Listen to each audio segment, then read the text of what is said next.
I've been on this theme of reflecting back on this past year. I guess it's just natural when we finish an academic school year, and then now it's summer, so it's the beginning of a new phase. So I've been thinking about that, and also it just fits with my personal need to finish Hebrews. So for you guys, you've missed like a chunk of it in the middle while Sunny and I were in Tri-State, but I continued over there, and I'm at chapter 12. It's like, for me, it's like, wow, like I actually finished something, and next week we'll actually finish it with Hebrews 13. But Hebrew writer, it ends with that same theme, like, okay, so you guys began, and now you're kind of at the end of something, and the writer is trying to encourage them to hang on because he's addressing the Christians that started off well, but things happened in the in-between that caused them to lose their intensity and their focus because they found following Jesus too hard and not worth it. So that's where we are. And I wanted to talk from Hebrews chapter 12 on the topic of faithfulness. Now, that theme of faithfulness, it's a big word. Have you been faithful? That's a pointed question. Faithful to what? Faithful to your studies, faithful to your friends, faithful to God. Yeah, it's piercing if you think about that. I don't want to assume, though, that faithfulness is a virtue that we all aspire to embody. In fact, one would argue that when it comes to faithfulness in today's cultural ethos, I believe it's more of a faithfulness to yourself, faithfulness to your feelings, your own preferences, your own happiness and outlook. So I don't think that faithfulness works now in that sense. But contrasting that, the biblical mindset of faithfulness, it's a whole different worldview, and the Bible really affirms this aspect of this virtue of faithfulness. It's in this regard: whether or not I'm personally happy, whether or not I'm successful, whether or not there's some payback, I will be faithful to you as a person, or if it's in reference to a relationship with your friend. But of course, in the context of the Bible, it's faithfulness to God. Whether or not serving you, God, is going to bring back some reward, I will still be faithful. And the Bible upholds that as a virtue to aspire to. Now, just with that as a context, I was running my first 10K years ago. I did it because a freshman wanted to run this 10K, and it's in Northern California, and those of you who know this, there's a place called Davis, California. It's really hot. It was like, so the 10K was at 7 in the morning. It's still hot, believe it or not. It was like almost like 85, and you can see the temperature rising on that day. So I showed up because I wanted to be faithful to this freshman, and he came in there, and he was wearing all black. I don't know why. Well, actually, I do know why. He had black shoes, black pants, black shirt, and a black beret. If you could just imagine that picture. And he said that's how he is, because he wanted to wear black until there's world peace. So I believe that he's still wearing black. No, he changed, but I was like, okay, I'm gonna run with you. I showed up. I've never run a 10K before, so we start, and then he bolts ahead of me, and he disappears. So I was just like, yeah, you're not faithful to me. And so I'm just kind of really discouraged, and they're about a third of the way. I just feel like I should just quit. Like, this is just not worth it. And I know I promised that I would just finish, but I'm not. I'm tired. And then particularly, like, there was about a third of the way through, there was this grandma. I say grandma because I think, she had white hair, but man, she was fit. So she passed me on this 10K. So I was just really like, wow, like this is just the lowest point for me. And so I just decided I'm not gonna lose to this grandma at least. So I run, and then I pass her. And there's a sense of triumph, sadly, as I pass her. So I'm passing her. And then I go, I'm not going to lose to her, so I'm just gonna sprint as hard as I can. So I'm sprinting, or I'm pacing myself. And then I go, okay, I left her in the dust. And I look back and she's right there. She's right there. She has been keeping up pace with me. And then she passes me because I expended all my energy.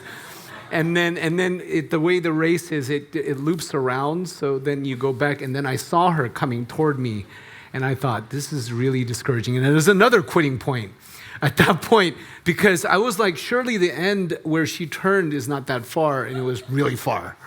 So all this to say, I did finish the race, and I saw that freshman, and then he was happy, and we took a picture at the end. And so I just wanted to share that story. It doesn't totally relate, but yeah, I guess the point is to persevere even when you're not rewarded for your effort, or immediately you're not rewarded for your effort. But seriously, we see how faithfulness in God, and you're not always rewarded for your effort. Actually, my experience is you're typically not rewarded for your effort in following God, except that there's this hope, ultimate hope in heaven, where we will receive our ultimate reward. And so if you remember from Hebrews 11, those of you who were here, this is a chapter of these heroes of faith. And what characterized them is that they persevered even, and the implication is even when things were difficult, because perseverance means that there are some challenges along the way. And specifically, these heroes of faith that are mentioned in chapter 11, they pushed through while not experiencing earthly rewards in the form of some materialistic reward, some houses, homes, friends, etc. And a takeaway from that is then we shouldn't then so much focus on the present, but our Christian understanding of our place and time is through consulting our past. And we do so because we want to refer back to what God has done in our lives, and then it bolsters our faith in what God will do in our lives in the future, enabling us to persevere. So I want to just read this passage for us, just the first couple of verses, and now we're at this point, after the whole chapter of the heroes of faith, and just follow along with me. Therefore, since we are surrounded by so great a cloud of witnesses, let us also lay aside every weight and sin which clings so closely, and let us run with endurance the race that is set before us, looking to Jesus, the founder and perfecter of our faith, who for the joy that was set before him endured the cross, despising the shame, and is seated at the right hand of the throne of God. So this imagery is of a sporting event. It's at a large stadium where you are surrounded by crowded tiers of people, but it's not just any crowd. They are people that are comprised of these heroes of faith from chapter 11, earlier generations who continue to persevere in spite of the challenges of living a life of faith. And they have triumphantly completed their course. And now they're cheering us on from the stands to say, hey, now it's your turn to persevere. We are now the contestants in the arena who are encouraged to go through and obey in spite of the struggles, in spite of the lack of immediate rewards, because we're inspired to do so by looking up in the stands and seeing the examples of those who have gone ahead of us. And who are these people? It's not just the people of the chapter 11 heroes of faith that comprise the cloud of witnesses. It's all the biblical, even modern day biblical heroes. Missionaries like Helen Roseveare. She's written her story of how she was a missionary in Congo, Africa, and she did that 1953 to 73. So that's kind of like the range of when she was there. She writes in her books, Living Faith, Living Sacrifice, Living Holiness. I encourage you to read those books of her just trials in Africa, including the fact that she was beaten, raped. She was put on trial because they would slander her. And she writes about it, and all because she wanted to live the life of the sharing the gospel.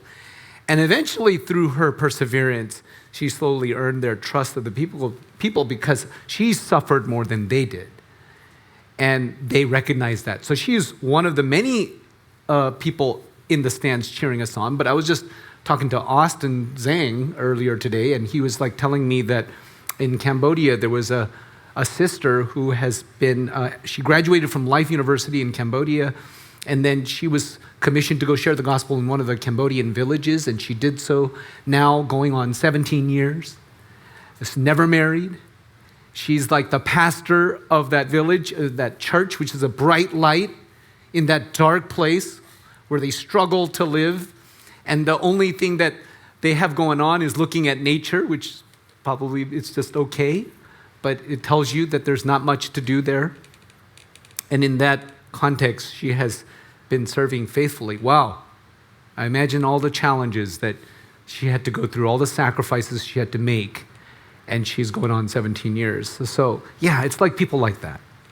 The sense that those who went before us then needs to continue to be relevant for us, because that is the biblical way of looking at time and people and history, because people are forever and God still relates to them. And in fact, He is the God of the living and not the dead, is what Jesus said. So, therefore, I just highlighted that since we are surrounded, let us also, this is the commitment to do as they did. They, meaning people in the past. And they feel like, you might think they're from another age, that they're made of different, tougher material, and comparably, probably so. Like we seem to be a more emotionally fragile generation. But you know what the commonality is? Faith is what makes their ancient lives relatable and relevant to us today. Their faith choices, although they had this ancient context, like Noah building an ark in the flood, Moses had his Egypt, Abraham had to go into the unknown, leave his family, leave his familiar surroundings, and go to a place that God said, you go there, where you never have stepped foot. Yeah, that context is different, but we have our own challenges, right? Living a life of faith. We have our own flood. We have our own Egypt, and the attraction that brings, that similar kind of Egypt in our age. We have our similar going out into the unknown and following God, going against the flow when it seems foolish to do so. And how we respond can correspond to how these ancient people did through their circumstances and through our circumstances. And that common response is faith. Faith is what ties us to the previous generations. Since we are surrounded by such a cloud of witnesses, let us also lay aside every weight, and I'll get into that. So changing, before I do that, I just would like to remind ourselves that following Jesus, it's not easy. I said earlier that it doesn't have built-in rewards, usually not. Although I can really argue for a lot of rewards, but not the kind of rewards that your friends out there or people out there in the world are pursuing. Usually following Jesus bears some costs, and you might have already experienced some. The cost of being shunned by your family and friends for becoming Christian, like I would imagine in Cambodia, 97% Buddhist to be a Christian. That involves some measure of being shunned by their family and friends. Cost of not making it big in the world, losing opportunities to advantage yourself. Cost of not receiving proper affirmation for trying to live a holy life, and instead what you receive is criticism. And it means all the more then that our consolation needs to be in the unseen reality, which I talked about last week. Heaven, salvation, God's affirmation. And so, changing metaphors, the Hebrew says they were running a race, and kind of like, thought about the Spartan race. It says, let us run with the endurance the race. I understand some people here are going to run the Spartan race. Is there Someone here in Boston? Anyone gonna signed up for that? Oh, there are some people. Okay. Yeah, it's pretty intense. Some of our brothers and one sister ran the Spartan race in New York at our New York church, and that sister was Andrea Law, and she actually beat all the guys because she's just like amazingly fit. So here's a picture of them. Just, I don't know, they're just like, I don't know, Godwin, Andrea's husband, is just happy as he's going. I don't know, this is an amazing picture. I think that it's more like this, Justin Picard, those of you who might know him. And I thought about this picture because the word race here, going back to let us run with endurance the race, in Greek, it's agon, from which we get the word agony, so I thought his face is appropriate here. The race is a agonizing struggle, and that's the context of this verse. Let us run this race. It's an agonizing struggle, and that's what it means to follow Jesus, because you're going to go against the current of the world, and it's going to be agonizing. And so, let us run with endurance, with perseverance, with faithfulness, this race. And so why, earlier I said, you have to look at the unseen reality, and you're not going to get the rewards here, necessarily the earthly rewards. But let me just unpack that a little bit. Jesus says, for what will it profit a man if he gains the whole world and forfeits his soul? Or what shall a man give in return for his soul? So those of you who were here on Friday, I referenced this verse. By the way, I'm just kind of playing around with my PowerPoint skills, so I'm just learning this. It has nothing to do with anything. I just wanted to say, hey, I learned how to do that. Okay. What good is it if you gain the whole world and you lose your soul? Jesus seems to think that it doesn't compare, just the fact that you lose earthly rewards. What good is it, in other words, if you gain happiness here on earth temporarily for 80 to 90 years on earth, and you miss the treasure that is worth everything? That treasure is the gospel, which I talked about on Friday. So we have the gospel. The gospel starts with the fact that man's greatest problem is not our environment, but our sin. We are sinners who then deserve to be judged. But the good news is that God sent Jesus, his only son, who is sinless and not deserving of any judgment, and he dies for our sins and on the cross so that we don't have to experience the judgment of death that we deserve. And all we need to do is claim what he did for us in wholehearted trust in what he has done. And the context of why he did all of this is out of a desire to love us, to be in a personal relationship with us forever. And on our end, that is a staggering thought. If there's a God and he's all-powerful and all-knowing and ever-present, why would he have anything to do with a fallible, broken sinner like me? And yet he does. And he desires to make me new and give me eternal life. So whenever things get tough, I go back to this basic gospel truth because it resonates, man. I just go back to it. And then it can get captured in this statement, and you've heard of it: life is short, death is certain, and eternity is long. And it calibrates you. And I just would like to add that when you have the gospel, what that changes here is that now life is not the end, death is overcome, and eternity is ours. Before, it's just life is short, death is certain, eternity is long. That's just a true statement. That's just going to be true for 100% of humanity. Well, the gospel changes it and brings about this new truth. And that calibrates us and reminds us that we're not crazy to live for God and the gospel. So all the other stuff that is paraded before you and I, what people live for, all the treasures, quote unquote, treasures of Egypt, the fleeting pleasures of sin, take all of that, put it on a ledger against this. And Jesus says, it does not compare.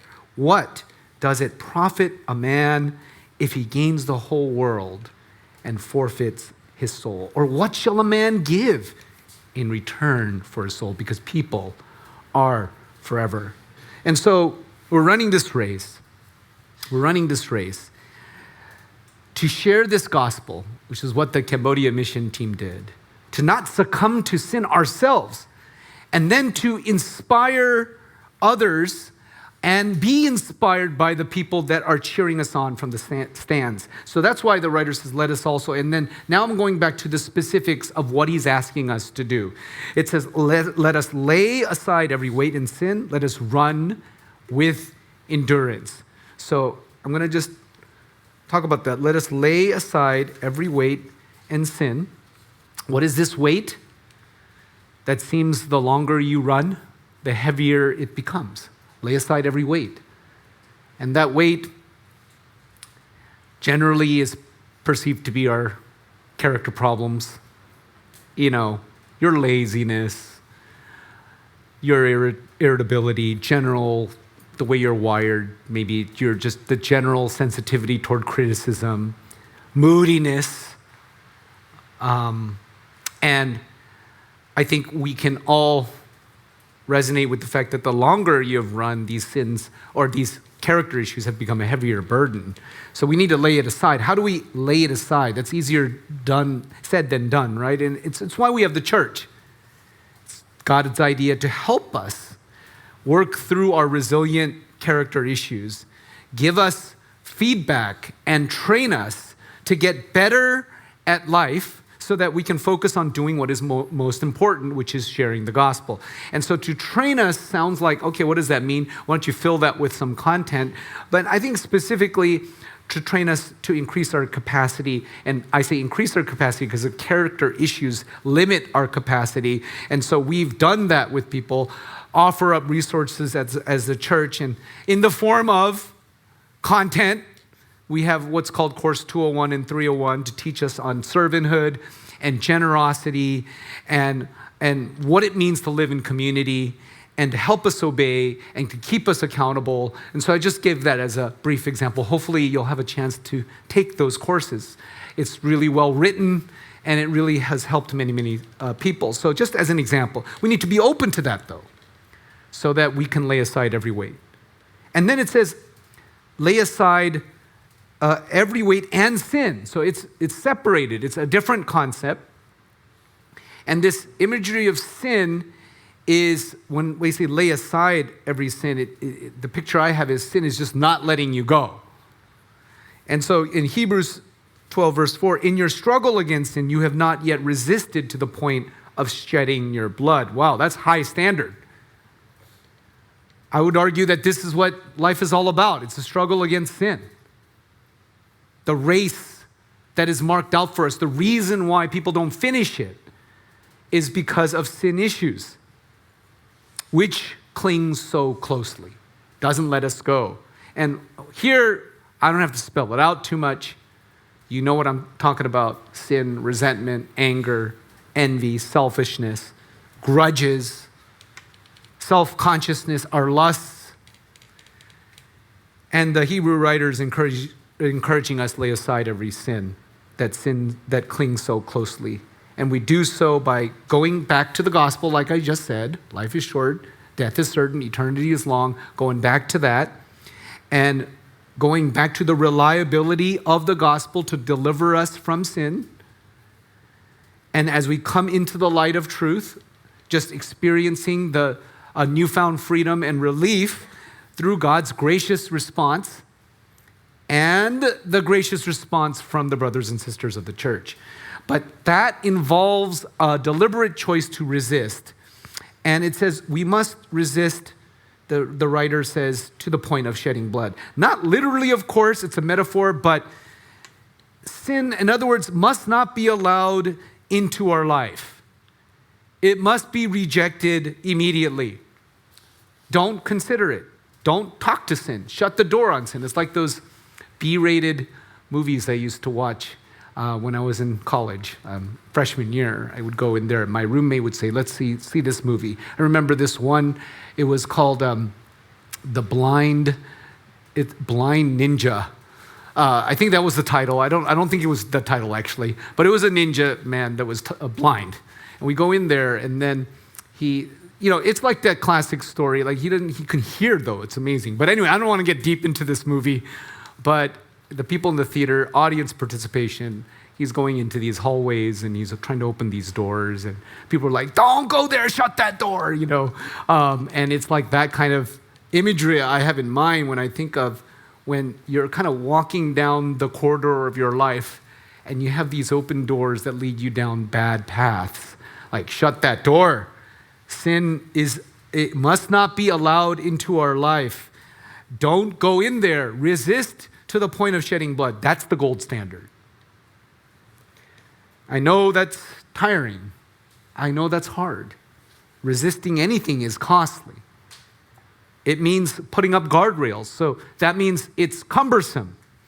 Billy Graham has this rule that was much maligned, but is so wise the longer I live, to never be alone with another woman in a room. He made that his kind of mantra, his way in which he lived life, always to be with his wife. Yeah, it seems like too much.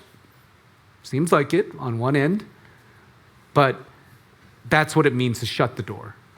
Like not even give it a little inch. The church can help to shut the door. We have people who offer a course that we have called Lifeline to help you through addictions and provide accountability.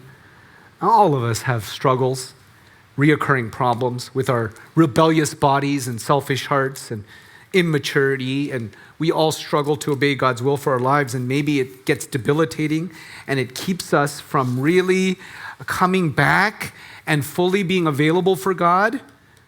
But this is where we need to, again, access the church. So I go back to God in the church, and when I say God, well, church, they give you accountability and source of strength. God in prayer to give us perspective of what is truly important, and ask God to discipline me as I struggle and to understand that he will cleanse me from all my sins, and it just rejuvenates you to continue to live this life. So, I just want to take a pause, and it might be a little personal, but what weighs you down? And if it's like you is too personal, what do you think weighs people down out there? And then maybe if you're a little older, you've walked Christian life a bit, what has helped you to resist sin? So let's take a moment to maybe just share that with people around you.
Okay, so hopefully you have the courage to talk to somebody, or not courage, but just talk to somebody and say, hey, you're a mentor here. Can you just tell me what's helped you? And I think one thing, like I said, is guardrails, and that concept where, like the Billy Graham rule, just not even going close to that point where sin presents itself. And I think that's just a wise way to live. So I can go off on that, but just to wrap up this message, let us lay aside every weight. Let us lay aside the sin that clings so closely, and then let's run. Not walk, let's run.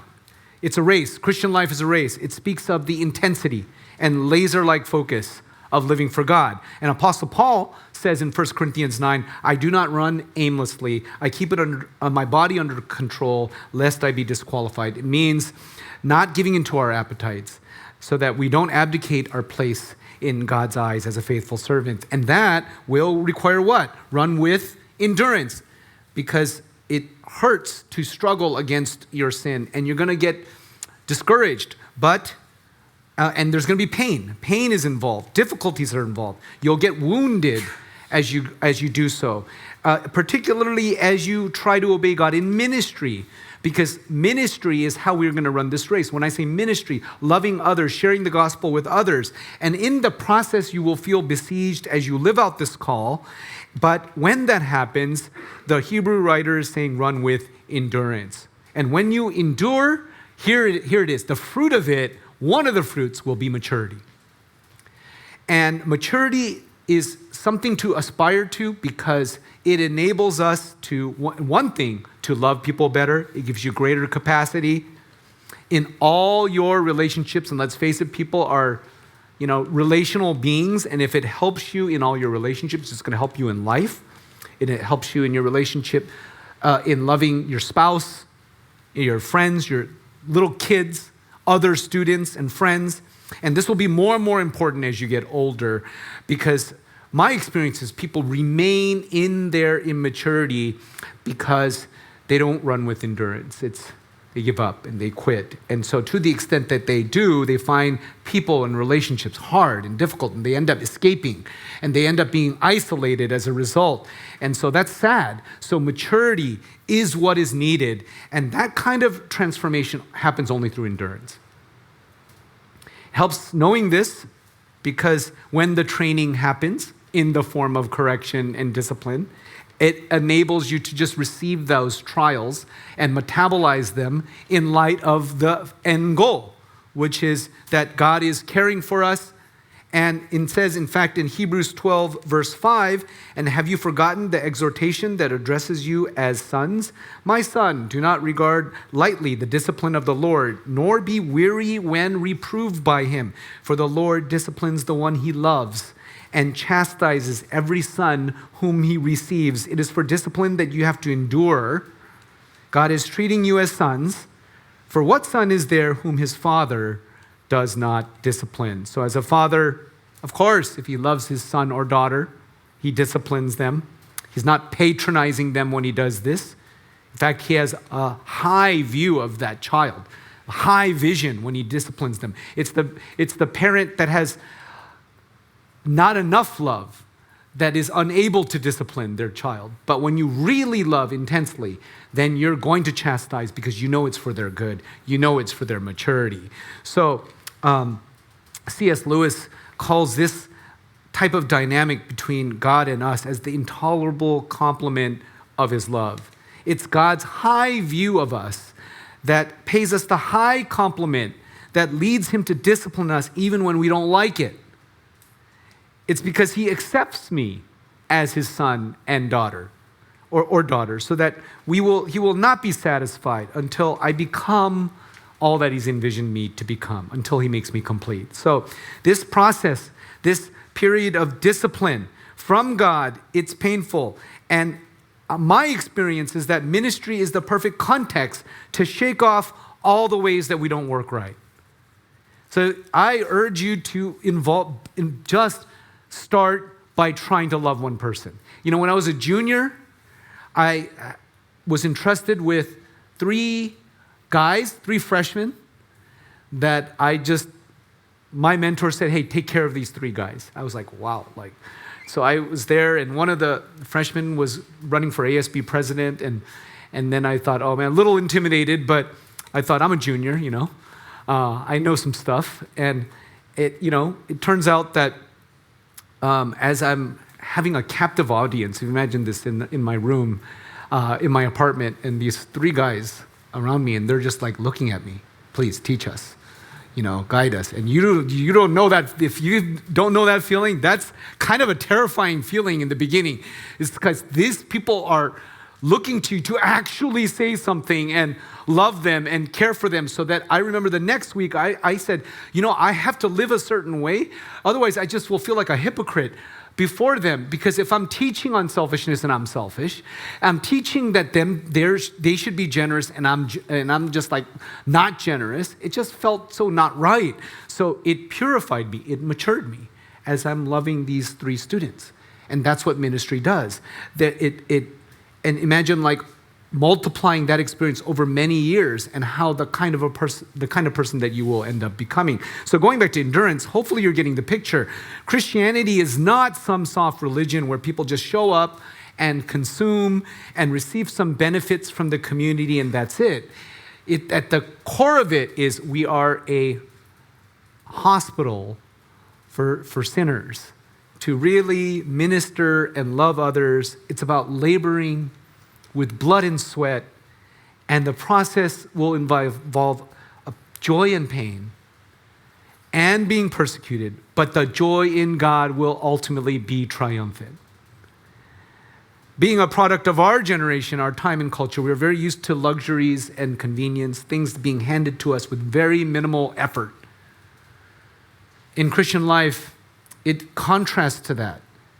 Yeah, it's not going to be easy, which is why we need endurance. It involves diligence and all of that.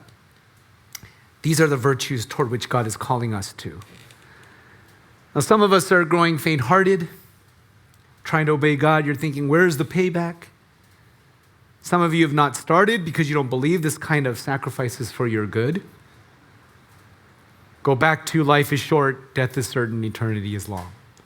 What is more glorious in life than to become the presence of God in this world, his ambassadors, where you can communicate this gospel message that changes a person's perspective and reminds them actually what is real is that though life is short, death is certain, eternity is long, that life is not the end, that death has been overcome, and that eternity is ours in Christ Jesus. That message still stirs me whenever I go on campus. And it doesn't matter what campus, it doesn't matter how large a campus, how small the classroom. I go in there, if there's a 18 to 22-year-old, I go, what a privilege it is for me to share this amazing message. And that deserves our highest effort in blood and sweat. And so I want to end by saying, just referring to, Hebrews chapter 12, verse 2-3, because I think we talked about the cloud of witnesses as inspiring us to be faithful. But ultimately, we can look to Jesus. It says, looking to Jesus, the founder and perfecter of our faith, who for the joy that was set before him endured the cross, despising the shame, and is seated at the right hand of the throne of God. Consider him who endured from sinners such hostility against himself, so that you may not grow weary or faint-hearted. The gospel is a story of heroic rescue, of people lost in their sin. And the story of Jesus is one of a person who was the freest and the bravest and the toughest man, who faced the cross squarely, didn't give up, so that eternity could be guaranteed for all of us. It's a story of it's a story of all the people who followed Jesus' example. And so for us, I like the analogy of a treadmill, because once you're on this treadmill of, everyone's on a treadmill of life, right? Just we're walking. And then it feels like once you become a Christian, you've been at 2.5 speed, and then it comes to 9 or something, So it's 2.5, and then you're like running, and you go, wow, I'm on this race. But to not be discouraged because you got on, because you understood that these were the truths. And so I want to encourage you to finish. Let's finish. And this is the picture of the Spartan race. At the finish line, everyone finished except one. But I don't want to say who that is. But may this be our testimony that we entered this race. We entered into service for him. The one who is famous for saying it is finished. He finished. Cross that finish line. Let's be inspired to do the same. Amen. Okay, let's pray together. And I want to lead us in a time of prayer before we close our final song.